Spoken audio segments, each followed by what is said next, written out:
This is my student support system. Keep watching, keep learning. Service education क्या होती है, क्या इसका प्रोसेस है, वो हम आज स्टडी करेंगे। तो what is in service training और इन सर्विस एजुकेशन? तो in service education is a professional training for और स्टाफ डेवलपमेंट एफर्ट, ठीक है ना। पहले हमने एक वर्ड यूज़ किया था, एग्जाम में कई बार आया हुआ है, सेल्फ डेवलपमेंट, है ना। वो हमने शुरू में पढ़ा भी था, जिसमें हम पर्सनैलिटी डेवलपमेंट के बारे में डिस्कस किया था। तो उसी के रिलेटेड ये वर्ड है स्टाफ डेवलपमेंट। तो एग्ज़ाम में कंफ्यूज नहीं होना, स्टाफ डेवलपमेंट अलग है, सेल्फ डेवलपमेंट अलग है। स्टाफ डेवलपमेंट में हम हमारा जो सब सेंटर पे, पीएचसी पे या हॉस्पिटल में जो स्टाफ काम करता है उसके डेवलपमेंट के बारे में, उसकी स्किल की डेवलपमेंट के बारे में बात करते हैं, है ना। तो उस स्किल को डेवलप करने का एक जरिया इन सर्विस एजुकेशन होता है, ठीक है। तो इसमें क्या करेंगे हम, स्टाफ डेवलपमेंट एफर्ट में जो प्रोफेशनल्स हैं या जो स्टाफ हैं उनको ट्रेन किया जाता है, एंड ट्रेनिंग के साथ ही डिस्कस किया जाता है उनके वर्क के बारे में और उनकी एक्टिविटीज़ के बारे में, ठीक है, जिससे वो एक्वेंट हो सके या फेमिलियर हो सके जो भी अपडेट्स नए हो रहे हैं उनके फील्ड में, उसके बारे में, ठीक है। It is a key component of continuing medical education for physicians, nurses, pharmacist and other medical professionals. It is also known as on the job training. अब ये एक प्रकार की कंटिन्यूइंग एजुकेशन है, कंटिन्यूइंग ट्रेनिंग है, और हर फील्ड के अंदर ये ज़रूरी है, और स्पेशली मेडिकल लाइन में। क्यों? क्योंकि मेडिकल लाइन में जो डेवलपमेंट होते हैं, नई मेडिसिन्स आती हैं, नए इक्विपमेंट्स आते हैं, वो काफ़ी तेज़ी से डेवलपमेंट होता है, इन्वेंशंस होते हैं।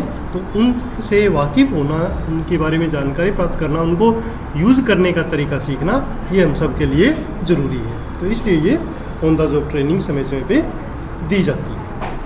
अब यदि हम बात करें कि ये जो इन सर्विस एजुकेशन है नर्सिंग फील्ड में क्यों ज़रूरी है, क्या इसका फ़ायदा है, तो in service education is a planned education activity intended to build up an educational and experimental basis of professional nurses for enhancement of practice, education, administration and research, ठीक है। तो जो हमारा नर्सिंग स्टाफ है उसका स्किल या practical जो training है, वो नॉलेज उसको इम्प्रूव करने के लिए जो ट्रेनिंग दी जाएगी जब वो जॉब के अंदर हैं, तो उसको हम इन सर्विस एजुकेशन नर्सेज के लिए कहेंगे, है ना। और ये हर एक्टिविटी को इम्प्रूव करने के लिए हो सकता है, जैसे स्किल या जो वो काम कर रहे हैं पेशेंट केयर के रूप में, अगर एजुकेशन फील्ड में है तो एजुकेशन के लिए, रिसर्च के फील्ड में है तो रिसर्च के लिए वो एक्टिविटी है जो इन सर्विस ट्रेनिंग है वो कर सकते हैं, ठीक है। और इस इन सर्विस ट्रेनिंग का फ़ायदा सिर्फ उस प्रोफेशनल को ही नहीं बल्कि आम जनता को भी मिलता है, क्योंकि अगर वो अपने स्किल में एक्सपर्ट होंगे तो अल्टीमेटली सर्विस किसकी अच्छी होगी, पेशेंट की, पेशेंट का आउटकम अच्छा होगा, उनका इलाज अच्छा होगा, है ना। तो अल्टीमेटली वो बेनिफिट पास होता है आम जनता के लिए, ठीक है।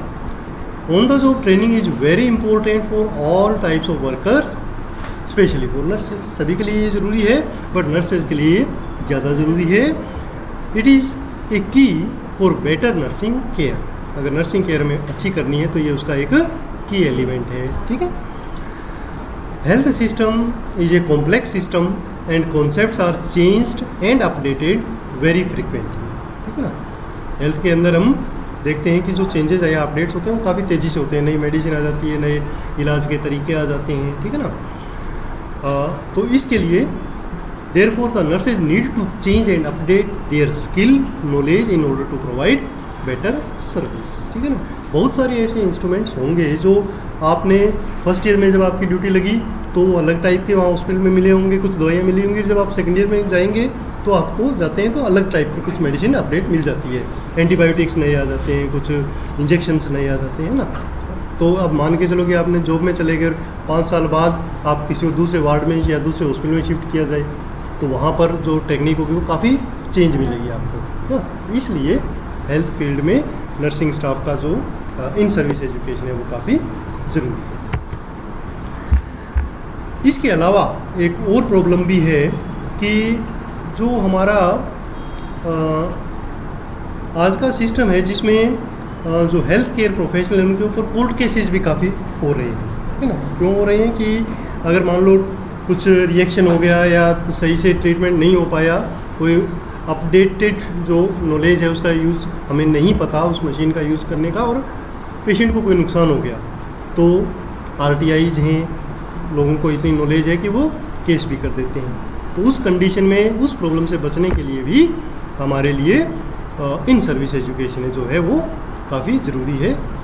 लगातार एडवांस स्किल्स सीखना हमारे लिए काफ़ी ज़रूरी हो जाता है, ठीक है ना। These updated knowledge and skill lead to better and perfect nursing care of the client. और जो हम ये सीखेंगे इसका बेनिफिट हमें भी होगा कि हम उस प्रॉब्लम से बच जाएंगे कोर्ट केसेस वगैरह से, और उसका बेनिफिट पेशेंट को भी होगा क्योंकि वो अच्छी सर्विस प्राप्त करें, ठीक है। In service training of nurses play an indispensable role in improving the quality of patient care. It means in service education is important for both health care provider and health care receiver, ठीक है। दोनों के लिए जो in service education है वो काफ़ी important, ठीक है। तो ये हो गई हमारे लिए क्यों इम्पोर्टेंट है, importance of in service education for. अब क्वेश्चन आता है कि what are the objectives of in service education, ठीक है ना। ये अलग से क्वेश्चन भी आ सकता है कि ऑन द जॉब ट्रेनिंग के ऑब्जेक्टिव क्या है, और अगर शॉर्ट नोट है तो उसमें एक एक लाइन में आप इनको लिख सकते हो। तो जो अभी तक हमने पढ़ा उसी में से ही हम ऑब्जेक्टिव हमारे निकाल सकते हैं। जैसे पहला हो गया कि in service education help to improve the professional competency, जो हमारी कॉम्पिटेंसी है नर्सिंग की उसको इम्प्रूव करता है, ठीक है। दूसरा, it keep the nursing personal updated with the latest trends and development of new technology. यदि कोई नई टेक्नोलॉजी आई है, कोई नई मशीन आई है, उसके बारे में हमें अपडेटेड रखता है। और क्या फ़ायदा है, it help nurses to update the knowledge and skill at all level of development. जो जो हमारे जब जब डेवलपमेंट होते रहेंगे हर स्तर पर हमें उससे अपडेटेड रखेगा, नॉलेज से भी और स्किल से भी, ठीक है। It help to provide develop interest and job satisfaction among nursing person, ठीक है ना।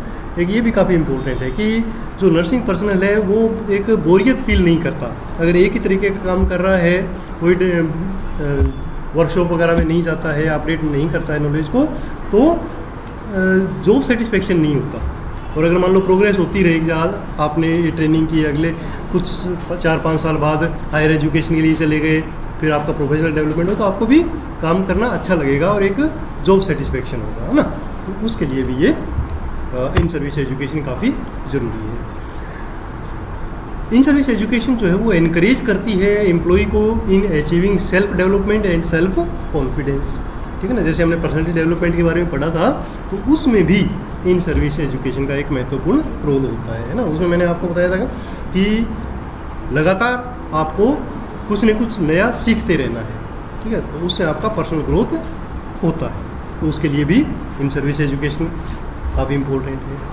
इसके अलावा इट डेवलप लीडरशिप स्किल, एक लीडरशिप क्वालिटी डेवलप करती है अमंग नर्सेज, ठीक है ना।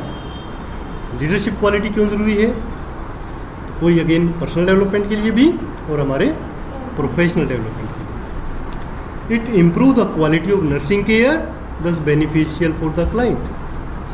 हमारे लिए ही नहीं, हमारी जो एजुकेशन है वो क्लाइंट के लिए भी इम्पोर्टेंट होगी क्योंकि उसको केयर अच्छी मिलने वाली है, ठीक है। तो ये भी एक ऑब्जेक्टिव है। It remove boredom of the same routine and staff feel refreshed, ठीक है ना। बोरियत से भी बचता है और रिफ्रेश फील करता है, आगे मेहनत से अपने काम में जुट जाता है ट्रेनिंग कंप्लीट करने के बाद। नेक्स्ट सब टॉपिक आता है कि types of in service education. In service education के टाइप क्या होते हैं, तो बेसिकली हम 3 तरीके से इसको क्लासीफाई कर सकते हैं। कौन कौन से 3 तरीके हैं, type based on time, type based on objective and type based on method, ठीक है ना। टाइम के आधार पे जो इन सर्विस एजुकेशन होगी वो या तो शॉर्ट टर्म होगी या लॉन्ग टर्म होगी, ठीक है। अगर मान लो 1 दिन की ट्रेनिंग है या कई बार 1 घंटे की भी हो जाती है ना, 1 घंटे के लिए बुलाया, कुछ नॉलेज दी और भेज दिया। 1 दिन की हो सकती है, 2 दिन की हो सकती है, अप टू 15 डेज यदि कोई ट्रेनिंग है तो उसको हम किस कैटेगरी में रखेंगे? शॉर्ट टर्म एजुकेशन, ठीक है। लॉन्ग टर्म क्या होगी? अगेन मोर देन 15, और ये कितनी भी लंबी हो सकती है, ठीक है ना। 6 महीने की भी हो सकती है जैसे LHV ट्रेनिंग होती है, 2 साल की भी हो सकती है जैसे पोस्ट ग्रेजुएशन के लिए जा रहे हैं ना। इस टाइप की ये लॉन्ग टर्म की एजुकेशन होनी चाहिए। दूसरा जो क्लासिफिकेशन मेथड है बेस्ड ऑन ऑब्जेक्टिव, कि उस ट्रेनिंग का ऑब्जेक्टिव क्या है, क्यों कर रहे हैं, उसके बेस पे वो ट्रेनिंग हो सकती है। एक तो ओरिएंटेशन ट्रेनिंग हो जाती है, ठीक है ना। ओरिएंटेशन ट्रेनिंग जस्ट एक ओरिएंटेशन करना है ना। जैसे आप लोग जब जॉब शुरू करेंगे, है ना, जॉब शुरू करेंगे तो फर्स्ट डे आपको वहाँ स्टाफ वहाँ सारा ओरिएंटेशन कराएगा, तो वो आपकी 1 दिन की ट्रेनिंग होगी ओरिएंटेशन की। काम नहीं देंगे, सिखाएंगे कि क्या क्या कहाँ पर कौन सा ऑफिस है, कहाँ सामान क्या मिलता है, कौन कौन से पेशेंट कहाँ कहाँ हमने रखे हुए हैं ना, तो वो ओरिएंटेशन ट्रेनिंग होगी। इवन ज़्यादातर 1 दिन की होती है, कई बार 1 वीक की भी हो सकती है, ठीक है। दूसरा स्किल ट्रेनिंग, अगर मान लो कोई नया इक्विपमेंट आया है बाजार, ठीक है ना, सोसाइटी में, और उसको हमें हमारे सेंटर पे यूज़ करना है, तो उसको इम्प्लीमेंट करने से पहले आपको ट्रेनिंग दी जाएगी। कोई नया वैक्सीन आया है उसकी ट्रेनिंग दी जाएगी, है ना, कैसे उसको यूज़ करना है, तो ये ट्रेनिंग कौन सी हो जाएगी? स्किल ट्रेनिंग कहलाएगी, ठीक है ना। इसके अलावा हायर एजुकेशन ट्रेनिंग हो सकती है। हायर एजुकेशन ट्रेनिंग कौन सी होगी? जिसमें थोड़ी सी वो लॉन्ग टर्म की होगी, जैसे LHV वाली है, उसमें आपको नया सर्टिफिकेट, नया डिप्लोमा मिलेगा, तो वो हायर एजुकेशन ट्रेनिंग हो जाएगी, ठीक है ना। लीडरशिप ट्रेनिंग हो सकती है 1 दिन की या 2 दिन की, और मैनेजमेंट ट्रेनिंग हो सकती है ना। तो ये डिपेंड करता है कि उस ट्रेनिंग का ऑब्जेक्टिव क्या है, उसके बेस पे क्लासिफिकेशन हो गया। और तीसरा क्लासिफिकेशन क्या है? बेस्ड अपॉन मेथड, कि किस टाइप की है, कौन सा मेथड यूज़ किया गया है। इसके अंदर लेक्चर मेथड हो सकते हैं, डेमोन्स्ट्रेशन, सिम्पोजियम, वर्कशॉप और ई-लर्निंग टाइप की हो सकती है, ठीक है। इनके बारे में हम थोड़ा थोड़ा जान लेते हैं कि ये जो मेथड बेस्ड पे हैं वो क्या है, क्योंकि इनके ऊपर शॉर्ट नोट आ जाते हैं। कई बार लेक्चर मेथड पे आ जाता है, कई बार सिम्पोजियम पे आ जाता है ना। तो लेक्चर मेथड क्या है? लेक्चर मेथड आप सब लोग वाकिफ़ हैं, क्योंकि आपका लेक्चर से डेली पढ़ना पड़ता है ना। तो लेक्चर क्या होता है? लेक्चर एक फ्रेंच वर्ड है जिसमें मतलब होता है रीडिंग या ओरल रिसाइटेशन, ठीक है ना। जो भी एक लेक्चरर आएगा वो एक प्रकार का इन्फॉर्मेशन आपको देगा, ठीक है ना, बोल के। और ज़्यादातर ये जो लेक्चर होते हैं वो क्या होते हैं? 1 वे होते हैं। ये लेक्चर आएगा, उसने जो भी इन्फॉर्मेशन है वो आपके ऊपर उड़ेल दी, आपने ली तो ठीक है, नहीं ली तो ठीक है ना। तो ये क्या हो जाएगा? लेक्चर मेथड हो जाएगा। एक टीचर और लेक्चरर ज़्यादातर इस मेथड का यूज़ करते हैं। क्यों? क्योंकि इसमें सबसे बड़ा बेनिफिट होता है कि लार्ज इन्फॉर्मेशन कम टाइम में दी जा सकती है ग्रुप को, ठीक है ना। तो इसलिए काफ़ी एजुकेशनल इंस्टीट्यूट्स में हम इस मेथड का यूज़ करते हैं। इसी प्रकार जो पॉलिटिशियन स्पीच होती हैं, ठीक है ना, वो भी एक प्रकार का लेक्चर ही होता है, क्योंकि वो 1 वे होता है, वो अपना स्पीच ख़त्म करके चला जाता है, ठीक है।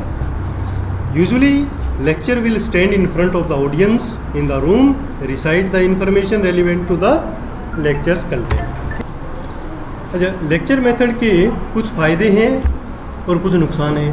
फ़ायदा जैसे अभी मैंने आपको बताया कि लेक्चरिंग में क्विक एक्सपोजर होता है न्यू मटेरियल का, कि जैसे एक क्लास में नॉर्मली एक टॉपिक कंप्लीट पढ़ा दिया जाता है, ठीक है ना, तो जल्दी उसको दिया जा सकता है, टाइम कम लगता है ना।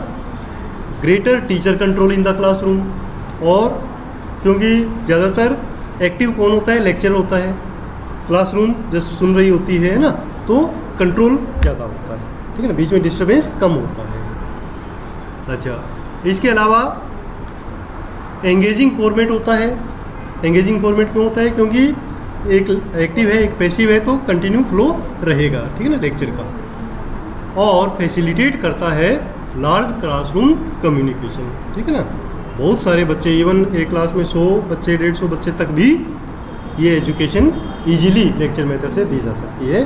और जो पॉलिटिशियन स्पीच होती है वो तो हज़ारों लाखों लोगों तक पहुंचाई जा सकती है ना। तो लार्ज गैदरिंग को पहुंचाने का इजी मेथड है अपना इन्फॉर्मेशन। लेक्चर मेथड कभी कभी बोरियत भरा हो सकता है, डिसएडवांटेज उसमें होते हैं कई बार, क्योंकि स्टूडेंट्स का रोल पैसिव होता है, तो पैसिव होते होते वो सो भी सकते हैं कई बार, है ना। तो इसलिए लेक्चर मेथड को थोड़ा सा इम्प्रूव करने के लिए इसमें कुछ एडिशनल चीज़ें ज़रूरी हैं, जैसे AV aid, audio visual aid कर दिया, जैसे थोड़ा सा इंटरेक्टिव हो गया हल्का सा, क्योंकि इसमें कान सुन भी रही हैं और आंखें देख भी रही हैं। प्लस अगर इसमें बीच में डिस्कशन भी हो जाए, एक आधा बीच में क्वेश्चन भी पूछ लिया जाए, तो फिर ये और अट्रैक्टिव या इफ़ेक्टिव हो जाता है, ठीक है ना। तो कुछ फ़ायदे और कुछ इसके नुकसान हैं। तो वन वे अगर लेक्चर रहेगा तो थोड़ा सा बोरियत हो सकती है, बट टू वे रहे तो लेक्चर मेथड काफ़ी इफ़ेक्टिव हो जाएगा। दूसरा मेथड आता है डेमोन्स्ट्रेशन का। अब डेमोन्स्ट्रेशन के बारे में आप सब लोग अच्छी तरह वाकिफ़ ही होंगे, है ना। तो डेमोन्स्ट्रेशन मेथड एक ऐसा मेथड है जिसमें स्किल ट्रेनिंग दी जाती है कि कोई भी एक्टिविटी करनी है विद हैंड्स तो वो कैसे करनी है ना। तो वो हैंड्स ऑन प्रैक्टिस है, वो करके दिखाना और फिर उसका रिटर्न डेमो लेना कि वो सही किया या नहीं किया, ठीक है ना। तो कोई भी स्किल सिखाने के लिए अगर हम कोई मेथड यूज़ करते हैं तो उसके लिए कौन सा मेथड अच्छा रहेगा? डेमोन्स्ट्रेशन मेथड, ठीक है ना। Demonstration is a process of teaching someone how to make और how to do something in step by step process, ठीक है। In demonstration you show how and you tell what you are doing, ठीक है, काम करते हुए और उसको बताना, ठीक है। This method is used for skill training and is very effective, ठीक है ना। क्योंकि देख कुछ बात बताई तो वो समझ तो आ गई, बट एक्चुअल वो सीखेंगे तब जब वो हाथ से करते हुए देखेंगे और फिर खुद करेंगे, ठीक है ना। तो वो हो जाएगा best method. Demonstrations are frequently used in clinical setting like in hospitals, often without advance preparation, ठीक है ना। तो जो आपको हॉस्पिटल में सीखने को मिलता है वो विदाउट प्री प्रिपरेशन है, बट वो इफ़ेक्टिव होता है और ज़्यादातर नर्सिंग फील्ड में क्लिनिकल सेटिंग में ये परफॉर्म किया जाता है। Obviously, the more familiar demonstrator is with the equipments and nursing procedure being taught, the better will be demonstration. और जो ये डेमोन्स्ट्रेशन टेक्निक है वो कब इफ़ेक्टिव होगी? जब जो डेमोन्स्ट्रेटर है वो बार बार उस चीज़ को यूज़ करता है। जैसे मान लो कोई 10 साल पुराना टीचर है और उसने बार बार वही एक इक्विपमेंट का डेमोन्स्ट्रेशन किया हुआ है, तो वो डेमोन्स्ट्रेशन आपको बहुत तेज़ी से समझ आएगा, है ना। क्यों? क्योंकि वो एक्सपीरियंस हो गया कि क्या क्या प्रॉब्लम एक्चुअली काम करने में आ सकती हैं, वो उन चीज़ों को वो रिमूव कर देगा, ठीक है। एडवांटेज क्या है डेमोन्स्ट्रेशन के? ये हमने देख ही लिया कि जो स्किल लर्निंग है या कुछ काम करना, इंजेक्शन देना या कोई मेडिसिन देना या कोई इक्विपमेंट का यूज़ करना अगर सीखना है तो उसके लिए डेमोन्स्ट्रेशन ही बेटर है। बुक से या लेक्चर से आप वो नहीं सीख सकते। इसमें विजुअल मेथड होता है, कैंडिडेट देखता है, ओरल है, सुनता है, और परसेप्शन, अदर परसेप्शन भी यूज़ होते हैं, जैसे टच करना उस चीज़ को, है ना, यूज़ करना। तो इससे जो मल्टी सेंसेशन जब हमारे यूज़ होते हैं तो हम ज़्यादा सीखते हैं, ठीक है ना। Although some nursing procedure can be taught by simulation, but others are best taught with the patient, ठीक है ना। सिमुलेशन भी एक प्रकार का मेथड है, बट उसमें क्या होते हैं, हम लैब में सीखते हैं, ठीक है ना, जिसमें हमारे पास डमीज वगैरह होती हैं। बट एक्चुअल स्किल कब मजबूत होगी? जब आप उसको पेशेंट के ऊपर यूज़ करेंगे, ठीक है ना। उससे वो आपका स्किल जो है वो परफेक्ट हो जाएगा। For example tracheostomy care, irrigation of colostomy, ये जब हम एक्चुअल वार्ड में करेंगे तब हम परफेक्ट होंगे, ठीक है। वहाँ पर हम लैब में सिमुलेशन से कर तो लेंगे, बट कॉन्फिडेंस तभी आएगा जब एक्चुअल पेशेंट पे उसको कर लेंगे, है ना। एक ट्रेनिंग का, इन सर्विस ट्रेनिंग का मेथड हो सकता है सिम्पोजियम, ठीक है ना। सिम्पोजियम भी क्या होती है,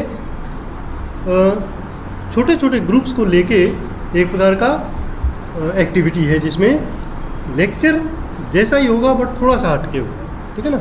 उसमें वो वाला जो मोनोटोनस सिस्टम है वो खत्म होकर कुछ चेंज हो जाएगा। क्या होगा कि symposium is A discussion method, क्योंकि इसमें डिस्कशन ज़्यादा आता है, टू वे चलता है, ठीक है ना। Symposium is a series of speeches on single aspect of topic. Symposium provides a broad understanding of a topic और प्रॉब्लम, ठीक है ना। इसमें क्या होता है कि एक लेक्चरर नहीं होता, ठीक है ना, सीरीज ऑफ लेक्चर्स होते हैं थोड़े से समय में। जैसे एग्जांपल हम रख सकते हैं कि 1 घंटे का कोई टॉपिक है, उसको 10-10 मिनट में डिवाइड कर लिया, 5 अलग अलग टीचर्स आएंगे और अपने सब टॉपिक के बारे में वो आपको बताएंगे, ठीक है। तो वो सिंपोजियम मेथड हो जाता है। तो ये भी काफ़ी अच्छा मेथड होता है। सिंपोजियम टेक्निक है series of speeches where 2 or more speakers talk for 10 to 20 minutes and develop individual approach or a solution to present the aspect or policy or process of a program। एक बड़ा topic है, उसके सब topic के ऊपर अलग अलग बोल रहे हैं। जैसे एग्जांपल हम ले लेते हैं कि अगर मान लो आपको ट्यूबरकुलोसिस के बारे में बताना है ना, तो एक लेक्चर इसके क्लिनिकल मैनिफेस्टेशंस को डिस्कस किया, दूसरा उसने कॉजेज़ के बारे में डिस्कस किया, एक ने ट्रीटमेंट बता दिया, है ना, एक ने प्रिवेंशन बता दिया। तो ये हमारा एक प्रकार से सिंपोजियम मेथड हो जाएगा, ठीक है ना। और इसमें 2 वे कैसे होगा कि एट द एंड ऑडियंस में ask the questions about the sub topic and जिसने वो उस टॉपिक के बारे में बताया था वो उसके आंसर देगा। तो इस प्रकार ये 2 वे हो जाएगा, बोरियत नहीं होगी और ज़्यादा इफ़ेक्टिव होगा। बट इसमें थोड़ा टाइम ज़्यादा लगता है और जो ऑडियंस होती हैं वो छोटी होती हैं, कम लोगों तक एक बार में इंफॉर्मेशन पहुंचती है, ठीक है। अब आता है एक वर्कशॉप, ठीक है ना। वर्कशॉप क्या है? वर्कशॉप जैसा कि नाम से क्लियर है कि वर्क करना पड़ता है यहाँ पे, है ना। एक ऐसा सिस्टम है जिसमें काम करना पड़ता है। ये एक प्रकार से मान के चलो कि डेमोन्स्ट्रेशन का ही बड़ा रूप है, ठीक है ना। डेमोन्स्ट्रेशन में टीचर ने करके बता दिया, बट वर्कशॉप में परफेक्ट करके आपको भेजते हैं, ठीक है ना। तो उसमें छोटे छोटे ग्रुप्स बना दिए जाते हैं और एक पर्टिकुलर टॉपिक पहले डेमो करा के और फिर अलग अलग सिचुएशन दी जाती हैं कि ये सिचुएशन है, आप क्या करोगे। ये ग्रुप अपना वो काम कर रहा है, बाकी देख रहे हैं, फिर दूसरा ग्रुप कर रहा है ना। तो कर करके वो देखना और उसमें परफेक्ट हो जाना वर्कशॉप टेक्निक कहलाती है। ज़्यादातर अगर CPR की ट्रेनिंग देनी है ना, तो उसमें हम वर्कशॉप मेथड काफ़ी इफेक्टिव मानेंगे, है ना। उसमें तब तक नहीं छोड़ते हैं जब तक वो परफेक्ट नहीं हो जाता है, 3 बार 4 बार 5 बार, ठीक है ना, करके ही छोड़ते हैं। तो इसलिए ये वर्कशॉप मेथड होती है। The workshop method help the instructor to create an environment in which the learner is more likely to be involve and motivated. वो खुद उसमें इन्वॉल्व होता है। Workshop method focus on participatory, hands on practice and skill learning, ठीक है। उसमें खुद अपने हाथों से वो प्रैक्टिस करता है। The workshop is an informative and instructional class focused on teaching specialized skill, exploring a particular subject. Teach भी करना है, फिर वो जो टीचिंग है उसको खुद यूज़ करके भी देखना है, तो वर्कशॉप होती है। इसमें ज़्यादातर आपके लैब्स के अंदर होता है, वो इंस्ट्रूमेंट जिसके बारे में सिखाया जा रहा है वो भी वहाँ अवेलेबल होगा और उसको यूज़ करके आप देखोगे। जब आप कह दोगे यहाँ मैं परफेक्ट हूँ, तब आपको छोड़ेंगे, है ना। Workshop presenters are usually educators, subject matter experts and managers और leaders who possess the knowledge of the particular subject or mastery of that particular skill, ठीक है ना। क्योंकि उसमें जब आपको काम करते हुए कोई भी प्रॉब्लम आ सकती है, कोई भी क्वेश्चन हो, वो जो प्रेजेंटर है आपका, जो वर्कशॉप का चेयर कर रहा है, वो उसका आंसर देगा, क्योंकि वो सारी प्रॉब्लम ऑलरेडी फेस कर चुका होता है, एक्सपर्ट होता है उस टॉपिक का, ठीक है ना। Depending upon the topic, workshop may be only 1 or 2 hour of length or sometime it may extend up to 1 week, ठीक है। डिपेंड करता है कि कौन सा टॉपिक है जिसका वर्कशॉप है, ठीक है ना। उसके बाद एक मेथड आता है ई लर्निंग का। आजकल जो मेथड है ई लर्निंग वाला, वो काफ़ी इम्पोर्टेंट है, क्योंकि इसमें अगेन कम समय में बहुत लार्ज ऑडियंस को ये चीज़ें सिखाई जा सकती है, कवर किया जा सकता है, ठीक है ना। तो ई लर्निंग और learning by utilizing the electronic technology to access the educational curriculum outside of the traditional classroom. Traditional classroom से हट के इवन घर पे बैठ के भी आप इस टाइप की ट्रेनिंग ले सकते हैं, ठीक है। ये जो ट्रेनिंग है वो कम्प्लीटली ऑनलाइन होती है। इवन इस ट्रेनिंग को कंप्लीट करने के बाद सर्टिफिकेट भी इशू किए जाते हैं। काफ़ी ऐसे प्लेटफॉर्म हैं जहाँ से आप वो ट्रेनिंग लेके सर्टिफिकेट भी ले सकते हैं। It is very efficient way of delivering the class courses online due to its convenience or flexibility the resources are available from anywhere at any time. ठीक है ना, सबसे बड़ा इसका बेनिफिट क्या है कि कहीं भी बैठ के इसको यूज़ कर सकते हैं, घर में, क्लासरूम में, किचन में, खाना खाते हुए, है ना, आप सीख सकते हैं। तो फ्लेक्सिबिलिटी है, थोड़ा सा अभी सीख लिया, थोड़ा सा कल सीख लेंगे, वो भी फ्लेक्सिबिलिटी है ना। तो ये इसलिए काफ़ी इफेक्टिव माना जाता है। Everyone who are part time students और working full time, they can take advantage of this type of learning. ठीक है ना, ये हमारा हो गया कंप्लीट इन सर्विस एजुकेशन के बारे में, जिसमें शॉर्ट नोट आता है तो थोड़ा थोड़ा सारे पॉइंट लिखने पड़ेंगे, और अलग अलग कोई टॉपिक आ जाए, सब टॉपिक आ जाए, तो उसके बारे में आप अलग से डिटेल में लिख सकते हैं। Okay, My student support system. Keep watching, keep learning.